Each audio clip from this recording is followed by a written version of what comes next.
So second half of 8 weeks out, gonna go hit some accessories. Check it out, the kilos over a clout shirt. Hopefully that showed. Ooh, that got a little tight there. Ooh, cramp. Need to drink some water before I go.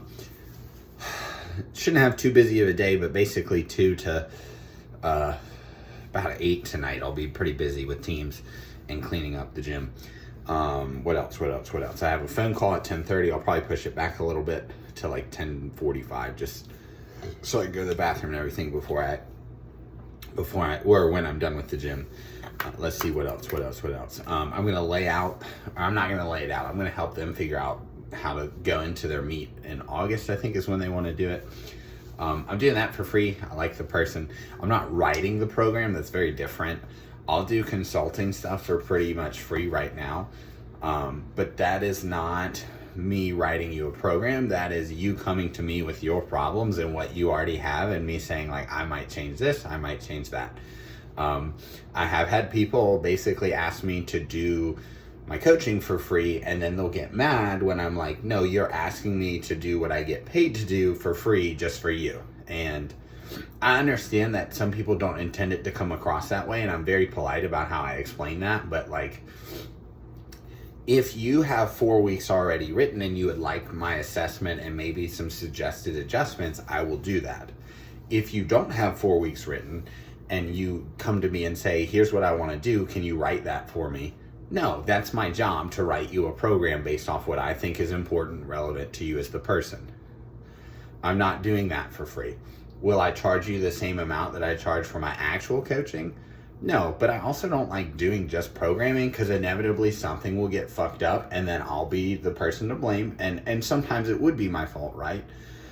But I have no external control over that person as they're running the program and making the adjustments that need to get made. And it's kind of hard to put in instructions for every possible assessment or adjustment that may need to get made.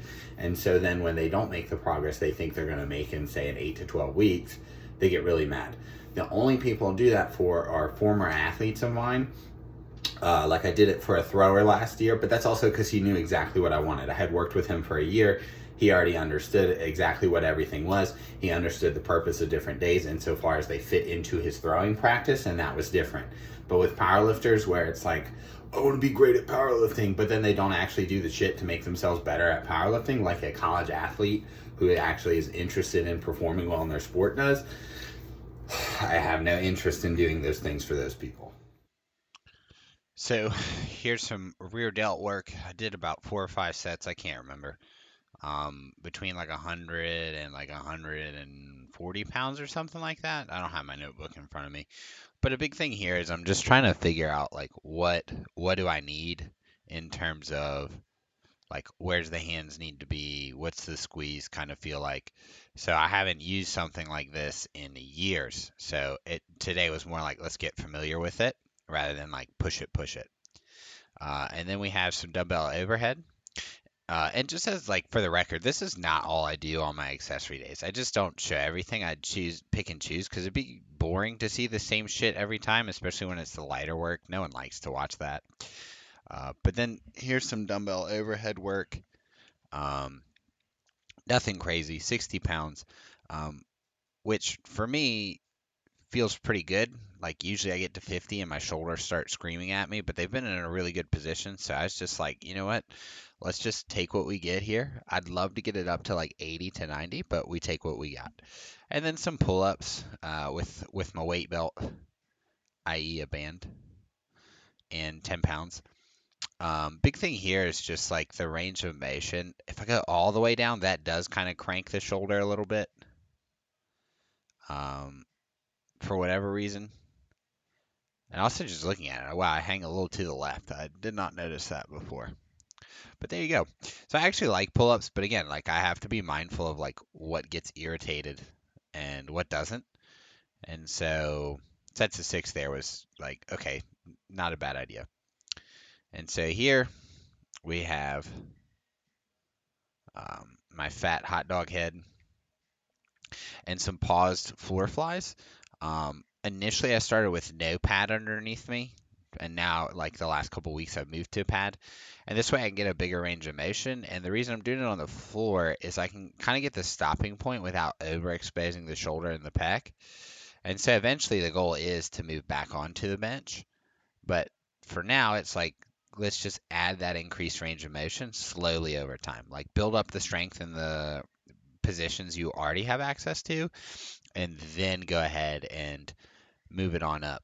And so I think here I just kind of lost count. Anything over 6 is a little bit difficult for me to count. Um, I think even here I could do a better job of the squeeze to the inside, but I'm always like scared I'm going to smack the shit out of the dumbbells, and that never feels particularly good. But overall, my boobies were feeling pretty pumped up after that, so I was just like, good enough. You don't want to push it too much. So you can see I was like, ooh, blood. And then my fat ass getting up was a little difficult.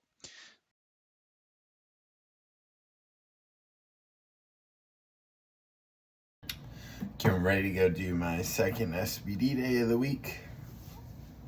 Ooh. Sleep wasn't the best. Something about Wednesday nights. I don't know. I'll have to really start looking back at what I'm doing in the afternoon. Like, am I getting coffee and not realize, things like that. And see what's going on with my sleep, or I just need to be more diligent when I'm home and get to bed as quickly as possible. Got doubles. I think the first one's at 575, I think. And I've got about a 50-pound wiggle room if the RPE is there, right? So we'll see how it goes. Gonna work on not just being super aggressive, or I want to be super aggressive, but I need the timing to make sense. So like last week, and I'm more saying this so I verbalize it and remember it by the time I get to the gym. Last week I hit that 600 or 595 for 3, whatever it was. Who fucking cares? And I pulled the slack and immediately wedged rather than slack then wedge, where last week I did it like at the same time, and usually I don't. So it's a little weird in terms of the position. So we'll hit some doubles today. I think it's a 2x2 and then some back off. So I think my heaviest double on deadlift is only like 605. So I'm not gonna necessarily try to beat that, but if it's there, it's there, and we'll take it. But I'll have to go back and look and see I don't think I've really doubled anything in the 600s before, so that'll be interesting. All right, we'll see you on the other side, guys. So first double here at 575. Got it a little away from me. I need to like set up closer and then push that knee forward just a little bit. I'm not even mad at the reps because they were pretty solid. It's just one of those days. And then I did 685 here for a double. I think that first one could have been more aggressive. Second one was pretty good, especially the lockout. What I took away from today was just like, okay, it's a pretty heavy double for you. Like, you won. You're good. Some Spoto presses here. I actually changed the music because I was a little agitated at how the 605 moved. I don't know why I thought it should move easier than it did, but apparently in my brain that's what I thought. So I changed to like Empire of the Sun radio, and it just calmed me down and put me in so much of a better spot for the actual work I was doing. So this is 325 for triples here on the Spoto press. And then we'll do one last little pause single here on the high bar with 445, I think, is what it was. So boop, and then boop, and we out. So week 8 is finished, as you saw in the videos below. Pretty solid week. Some things to fix, some things to just keep grooving with. I'm looking a little tired, but actually I feel pretty good. I slept better this week, so we'll see how we move forward with that. I have an appointment to see if I can get a sleep study done, though, May 9th. So pretty far out, but hopefully I can get one. Get me a CPAP. And Yeah, that's about it. I can't complain too much. Feeling probably right about where I should. A little sore, a little tired, but that's meat prep. I kind of forgot what it was like, so it's nice that I'm there again, and I'm like, oh, okay. I'm not super tired, but I feel like the work is working, you know. So nothing so far has been unmanageable. We've had some hiccups, but that's normal. But you know, we move on because that's all you can do. Just one day close to the meet. What else are you supposed to do? Weight. We'll update the weight. We'll say Sunday in the next vid, but I've been hanging like right at like 220, so we'll see. We shall see. Looking forward to talking to you guys next time. Looking forward to the next set of heavy squats. Good to hear from you.